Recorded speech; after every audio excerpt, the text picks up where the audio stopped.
নমস্কার সবাইকে। আজকের ভিডিওতে আমি দেখাচ্ছি কিভাবে পটচিত্র আঁকতে হয়। আমার সাবস্ক্রাইবার বন্ধুর মধ্যে একজন আমাকে বলেছেন আমি কিভাবে ছবিটা এঁকেছি সেটা যদি আমি দেখাই তাহলে তার পক্ষে একটু সুবিধা হবে। তো এত কম বা ছোট পরিবারের মধ্যে এই রিকোয়েস্টটা এসছে, আমি তাতে খুব খুশি। তোমাদেরকে বলবো এরকমভাবে পাশে থেকো আমার, আমি একটু তাহলে আরো উৎসাহ পেয়ে আরো ভালো কিছু তোমাদেরকে দেখাতে পারবো। এবার আসি ছবিটার প্রসঙ্গে। দেখো, ছবি আঁকাটা না সম্পূর্ণ তোমার দৃষ্টির উপর নির্ভর করে, মানে তুমি কি দেখছো। আমি বলবো ছোট্ট ছোট্ট জিনিস দেখবে। যেমন প্রথমে যদি মাথাটা দেখো, এখানে আমি যেটা করেছি সেখানে দেখো মাথাটা একটা মানে চৌকো আকৃতির একটা বক্সের মতন একটা শেপের মতন আছে, প্রায় পুরোটা না। তো সেরকম ভাবে মাথাটাকে আঁকার চেষ্টা করবে। তারপরে দেখো বডির যে পরের অংশটা গলা আছে, গলাটা দুটো দাগ দিয়ে দিয়েছি, দিয়ে যুক্ত করে দিয়েছি দুটোকে। পরের অংশটা বুকের পোর্শনটা কেমন আছে, এখানে বুকের পোর্শনটা হচ্ছে একটা ওই জলের ফোঁটা যদি আমি উল্টে আঁকি তাহলে যেমন হবে সেরকম দেখতে, কিন্তু পুরোপুরি না, নিচের অংশটা মানে নেই, দরকার পড়েনি। তারপরে অংশটা কি আছে, আমরা কুরুল সবাই দেখেছি, কুরুলের মাথাটা যেমন থাকে ঠিক সেরকম ভাবে আঁকাটা শুরু করে একটু ছড়িয়ে দেওয়া হয়েছে। তো সেইভাবে একটা নিচে একটা রাউন্ড শেপ দেওয়া হয়েছে, একটা সেমি সার্কেল টাইপের। সেখানে আর কি এটা তাহলে একটা মানে ঘাগরা বা ড্রেস জাতীয় একটা কিছু বোঝানো গেছে। আর এরপরে আসছি পটচিত্রে যে হাত বা পা গুলো কিভাবে আঁকতে হয়।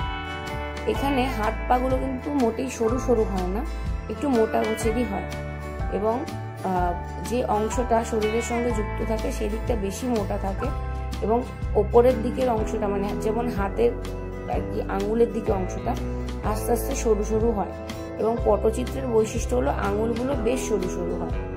তো ভালো করে একটু লক্ষ্য করবে, আমি যেখানে এঁকেছি হাতের ওপরের দিকে মানে যেটা কাঁধের সঙ্গে যুক্ত আছে ওই অংশটা বেশ মোটা, এবং সামনের দিকের অংশটা কিছুটা সরু হয়েছে।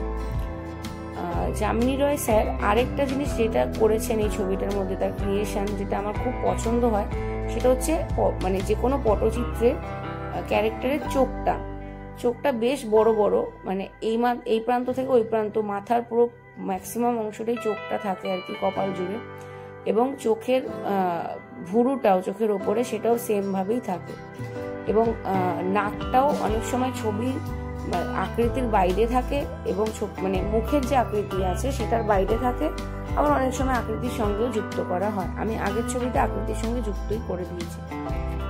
তো এই যে ছবিটা এখানে আছে দেখো, আমি প্রথমে তো এরকম ভাবে বেসিক যে শেপগুলো আছে সেটা তো দিয়েই নিয়েছি, এবং চোখ নাক মুখ এঁকে নিয়েছি।